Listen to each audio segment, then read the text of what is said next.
Salve, salve, rapaziada! Tá começando mais um Podzão, o nosso podcast de esportes aqui do portal Roma News, mais um produto RomaCast. E no episódio dessa semana vamos debater os 5 jogos que animaram a 6ª rodada do Campeonato Paraense de 2024. Destaque para a vitória do Paysandu, que disparou na liderança e junto com a Tunaluso brasileira estão classificados às quartas de final do Campeonato Paraense. Fica ligado que tá começando mais um Podzão.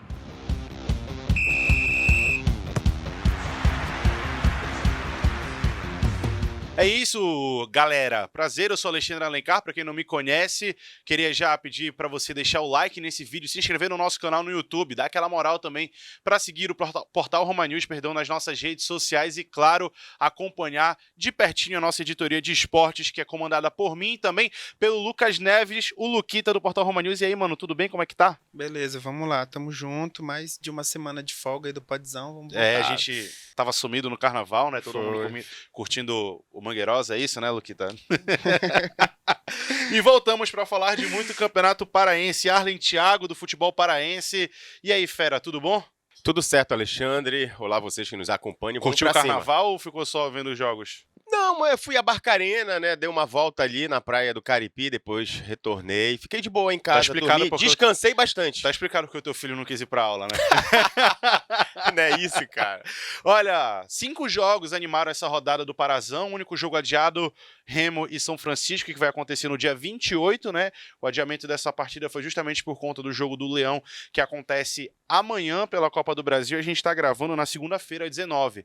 Então o Remo joga amanhã, dia 20, contra o Porto Velho, fora de casa, 4h30 da tarde, ou é 3h30, se eu não estou enganado, 4h30, né? Remo e Porto Velho. E aí, outros 5 jogos animaram essa rodada, a 6ª do Campeonato Paraense.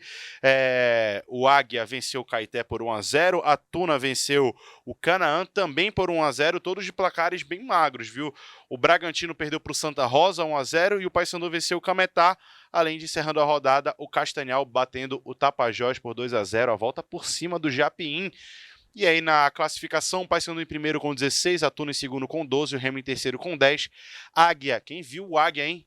O Águia em quarto com 9 pontos, Caeté em quinto com 8, Santa Rosa em sexto com 8, Bragantino em sétimo com 6, Cametá encerrando a zona de classificação também com 6. Os dois times que, por enquanto, nem se classificam e nem são rebaixados, o Castanhal em 9 com 5, o Tapajós em 10º com 5, o São Francisco em 11º com 4, um jogo a menos, e o Canaã, Lanterninha, com 3 pontos somados. Alguma coisa surpreendeu vocês nessa rodada aí? Eu acho que para mim, pelo menos, a vitória do Castanhal. O Santa Rosa também, né? O Santinha, né? E o Castanhal voltando à vida, era lanterna. Verdade. Voltando à vida no Campeonato Paraense, né? Cara, é isso daí. Pode começar. Não, então, o Castanhal, né, a chegada do Emerson, era primeiro jogo com o Emerson, primeira vitória, né? Também, né, era importante essa vitória pro Castanhal, tendo em vista que são os 100 anos fora de casa, né, então é o ano do centenário do Castanhal, chegada do Emerson, então fica naquela apreensão, né, técnico novo, o profissional fica ali, eu preciso vencer, eu acho que tinha essa cobrança, né? Eu preciso vencer para dar uma resposta tanto pessoal, né? Eu acho que para ele mesmo, né? Onde ele sai ali do Canaã, pelos motivos aí ainda desconhecidos de fato, mas vem pro Castanhal, né? E assim, consegue essa primeira vitória, sobe um pouco mais aí, vai a 5 pontos na tabela, e eu acho que foi um momento de alívio ali para a presidência, para a diretoria do Castanhal, para os atletas também, né, tendo em vista que tem o G2 aí também, né, um atleta Teve aquele burburinho da possível saída do G2, mas o Elinho já confirmou que ele fica, né? Apaziguou, então eu penso que o Castanhal vai ter aí uma semana de tranquilidade. Agora, tudo acontece muito rápido nesse Parazão, né? Há pouco tempo a gente estava falando da primeira rodada, agora restam só 2. A galera tem que brigar pelos pontos aí para tentar se classificar. São 8 que classificam, é bastante time que classifica. Mas, por exemplo, a campanha do Águia com essa segunda vitória já jogou o Águia ali para 4º lugar, colado no Remo.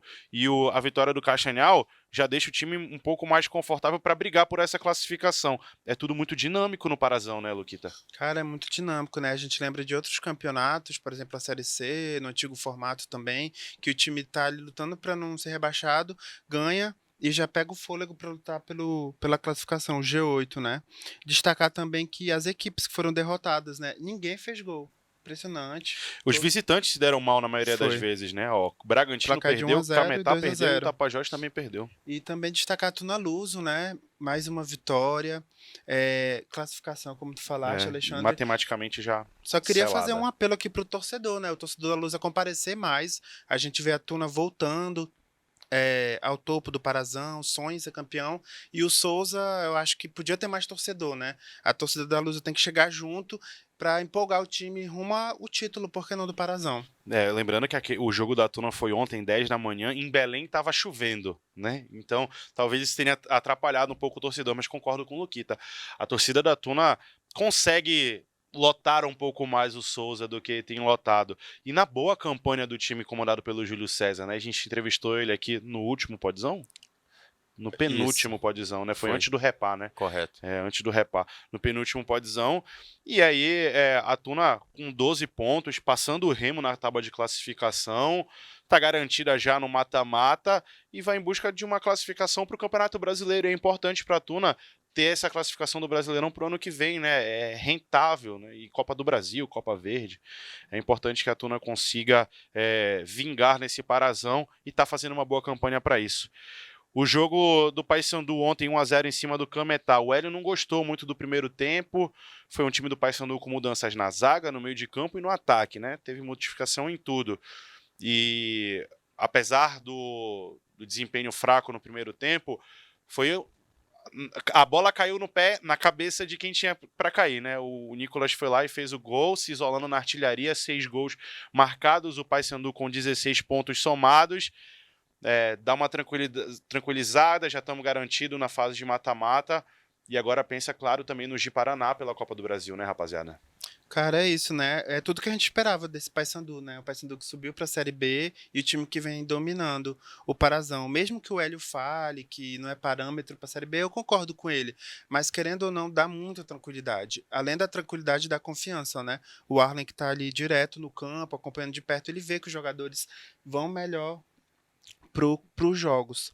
Destacar aqui rapidamente o Robinho, mais uma excelente partida, né?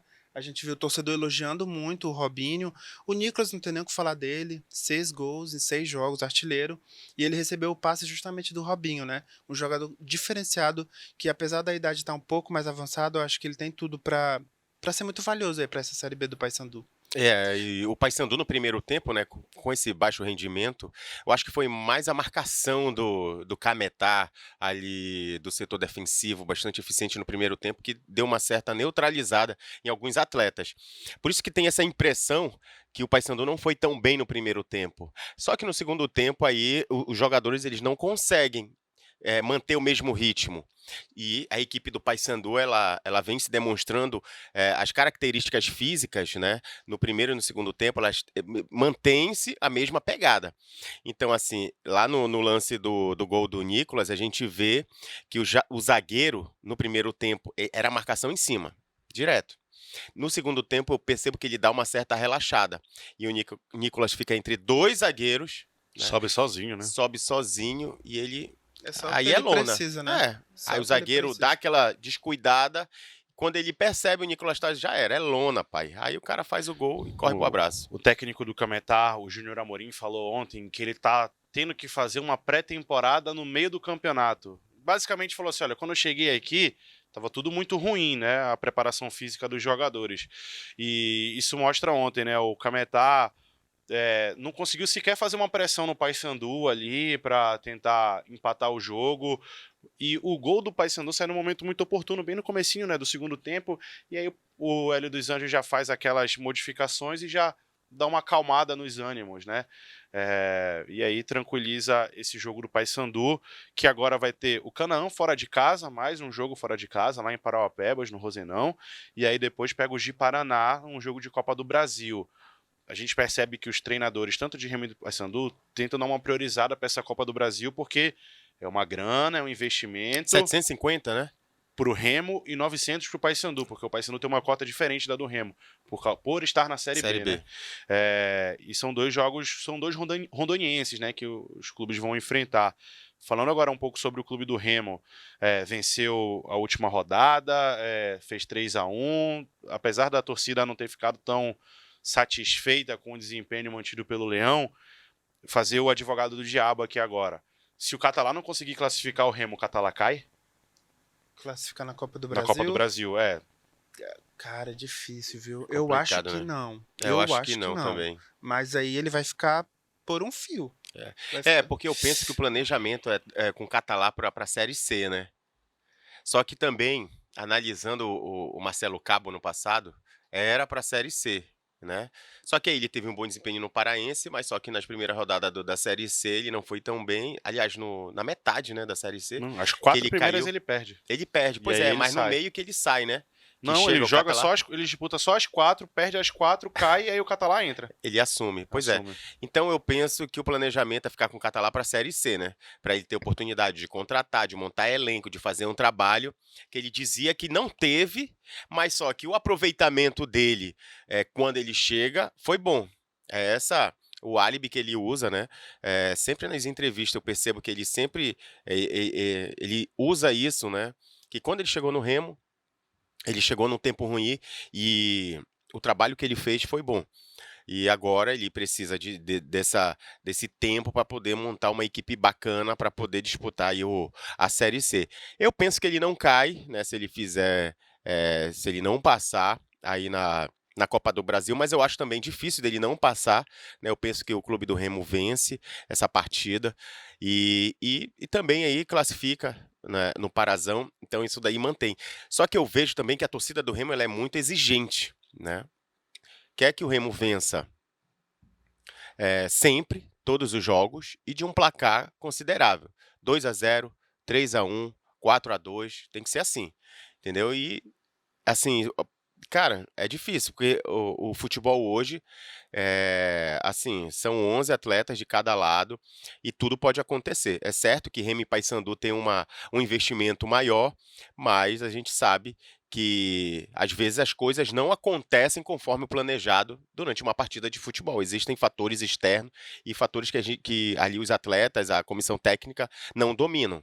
Mas, enfim, eu penso que ele não cai caso ele venha falhar nessa primeira fase aí da Copa do Brasil. Mas, cara, foi uma excelente pergunta, viu? Tu me deixou agora encucado. Porque a gente já viu isso acontecer em outras partidas, em outros momentos no Remo. Por exemplo, Rafael Jaques, em 2019, perde para o Brusque na Copa do Brasil lá. Sim. Volta demitido já para Belém do Pará.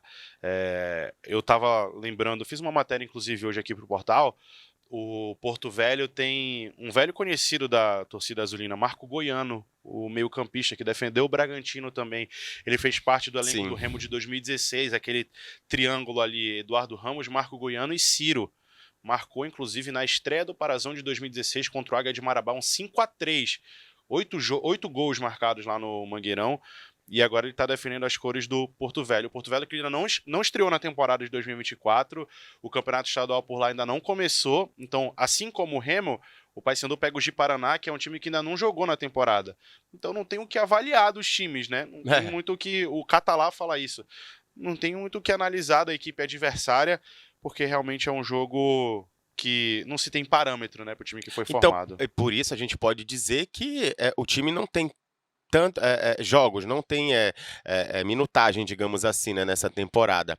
Já os outros já estão entrosados. Remo e Paysandu já estão entrosados, já tem ritmo de jogo, né, estão indo aí para a 6ª rodada do Paraense, então tem, eu acho que uma certa vantagem em relação a esses times aí. Agora os outros também estão descansados, né? Nunca reclamar de desgaste no primeiro jogo da temporada não tem como. É complicado. Fazer aquele palpite pra gente, a gente fala principalmente amanhã do jogo do Remo. Porto Velho e Clube do Remo. Quanto vocês acham que vai ser? Cara, jogo tenso. Eu acho que vai ser empate 2-2, o Remo se classifica. Rapaz. Eu digo 2-0 pro Remo. Vou no mesmo do Arlen também. 2-0 pro Remo. A torcida azulina que é o mais longe disso, né? Apesar da vantagem do empate. O meu histórico aqui de palpites é excelente. Se pegar um recorte. Então, vai jogar na cara, tá jogando na cara. Vamos pra 7ª rodada do Parazão, que vai ser no final de semana seguinte já agora, então, tá?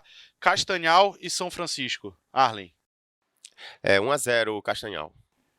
O Castanhal vai manter a boa fase, 2-0. Vou de 1-0 pro Castanhal também. Canaã e Paysandu lá no Rosenão. 2-0 pro Paysandu, afundando o Canaã. Olha, eu penso que vai ser 1-0 o Paysandu, vai ter um certo trabalho. O Canaã, ele não vai dar moleza lá, não. Eu acho que vai ser a primeira goleada do Paysandu. O Paysandu que tá vindo... tem uma excelente defesa no Parazão, mas tá vindo de placares magros. Vai ser a primeira goleada, 4-0, Paysandu. 3-0 não é goleada? 3-0? Venceu o Águia por 3-0. Pra mim é goleada. 3-0. Pra mim, 3-0 não é... É uma discussão do futebol, né? Não. É uma discussão longa. Pra mim, 3-0 não é goleada. Pra mim, 3-0 é goleada. Pra mim, 4-1 Olha só, é goleada. Ontem contra a 4-1 é goleada e 3-0 não é? Pra mim, não. Olha, ontem o Canaã com a Tuna... O Canaã teve a oportunidade de vencer a Tuna ontem, né? Uma defesa lá do Iago, teve uma bola na trave... Só que aí... E o Gabriel Furtado sendo o destaque, o né, talismã cara? ali da Tuna, né? Mas eu não verdade. quero Arma desmerecer secreta. a equipe do Canaã de jeito nenhum, tá? É só porque é o lanterna do campeonato. A gente tem que Sim, ser realista. O Canaã mostrou muito pouco também nesse campeonato, né? Porque passa também por uma turbulência, né, cara? Com essa saída do Paulo Rangel, do Emerson, do Pompeu ali, uma certa confusão interna, e são demitidos assim, e traz o Léo Goiano, aí ele tem que arrumar... Cara, então assim, isso deu uma desestabilizada. O Wesley também teve um outro jogador que saiu. Então, assim, deu uma desestabilizada no time do Canaã, né? Que tinha ali. E eu fiquei sabendo também que o Jaime poderia ter ido pro Canaã e não foi. Pro Canaã, né? mas não foi, em virtude aí de alguns fatores. Foi até oferecido um valor acima do que ele recebe lá, mas ele não foi, ele avaliou, ele viu Mimica, Paulo Rangel, Emerson, subiu agora, o investimento bacana, os jogadores recebendo ali bem, então ele balançou, mas aí em uma conversa com o pai ele preferiu ficar e tal na Tuna, e é isso. E surpreende, inclusive, por o Canaã ter sido campeão da segundinha, o Santa Rosa vice, e o Santa Rosa está bem melhor na competição do que o Canaã, né? Jogo interessante, Tuna Luz e Santa Rosa. Domingo, 10 da manhã no Souza, aquele horário típico. E aí, rapaziada? Cara, acho que o Santa Rosa vai surpreender aí. Santa Rosa do técnico Rodrigo Reis aí, né? Vai surpreender 1-0. Eu vou nesse placar também. Eu vou de 2-2. Jogaço no Souza. Vai ser jogaço, vai ser 1-0 pro Santa Rosa. Né? O Rodrigo, que era para ter vindo hoje, mas não pôde, devido a uma situação aí, ele coloca o time muito ali fechadinho, né? Então, assim, e o campo do Souza não tá bacana. Nem um pouco. Então, assim, isso daí tá dificultando a vida da própria Tuna em casa, né? E assim, e o Rodrigo, e ele sabe colocar o time na hora certa para atacar. Né? Então, eu acredito 1-0 teu palpite? O Júlio César vai ter essa dificuldade, né, para infiltrar. Eu gosto do Arlen porque ele destrincha realmente todo o palpite. E assim... porque, olha, a gente vendo o jogo contra o Paysandu foi da mesma coisa. Ele colocou uma linha de 5 ali, dificultou a vida do Paysandu, e isso ele vai fazer. A Tuna já está praticamente classificada. Já, né? Matematicamente então, sim. Não vai dar muito gás, vai se poupar, eu penso, né, para a próxima fase, né? Que tem o time B aí da Tuna, Leandro Cearense, Jaime, né? Olha esse time B da Tuna. Leandro então, assim, Cearense e Jaime. Eu digo que vai ser 1-0 Santa Rosa com o gol do Flavinho. Bora. Cametá e Bragantino. 1-0 pro Cametá. Eu vou de 1-0 pro Cametá também. Tapajós, é isso mesmo. Tapajós e... É isso mesmo, é 1-0, Tapajós e Caeté, na Arena Verde, mano do Tapajós de novo. Caraca. 0-0. 1-0 pro Caeté. Caeté garantindo a classificação. Eu aposto no empate. O Caeté, ele tá vindo bem, né, cara? Tá bem, o Arthur tá comandando bem o time lá. Tá. E vai ter reviravolta nessa situação do Arthur. Tu acreditas? Ele conseguiu, né, aí, a permanência no gramado para dirigir as equipes, vai pagar uma multa, mas parece aí que vão recorrer e ele a punição aí vai ser um pouco mais severa. Vai ser reversa, né? Vai ter uma reviravolta. Enfim, 1-0 Caeté. Remo e Águia de Marabá, reedição da final do Campeonato Paraense do ano passado, no Baenão. Eu acho que o Remo vai dar a forra aí pro seu torcedor, por causa da final do ano passado. 3-1 aí pro Remo. 2-1 pro Remo. 1-0 pro Leão, placar magro. É isso, senhores. Estamos conversados, beleza? Luquita, Muito obrigado, viu, meu amigo, por mais uma participação aqui no Podzão. Tamo junto. Tamo junto, é nóis. Vamos pra cima. Arlen, valeu. Como é que a galera faz pra seguir o futebol paraense? @Futebol Paraense, você encontra lá tabela, classificação, artilharia e notícias, né, mais relevantes aí do futebol do estado. Exato. A gente volta na segunda-feira que vem, já com o complemento da 7ª rodada do Campeonato Paraense, tá, rapaziada? E talvez com o primeiro ou não paraense classificado para a segunda fase da Copa do Brasil. Fechou? Segue a gente aqui no YouTube, se inscreve, na verdade, deixa o like, siga também no Instagram, tanto o Portal Roma News como os nossos Instagrams pessoais, tá? E também o do Futebol Paraense e do Arlen. A gente volta a semana que vem. Um grande abraço, tamo junto. Fica por aí.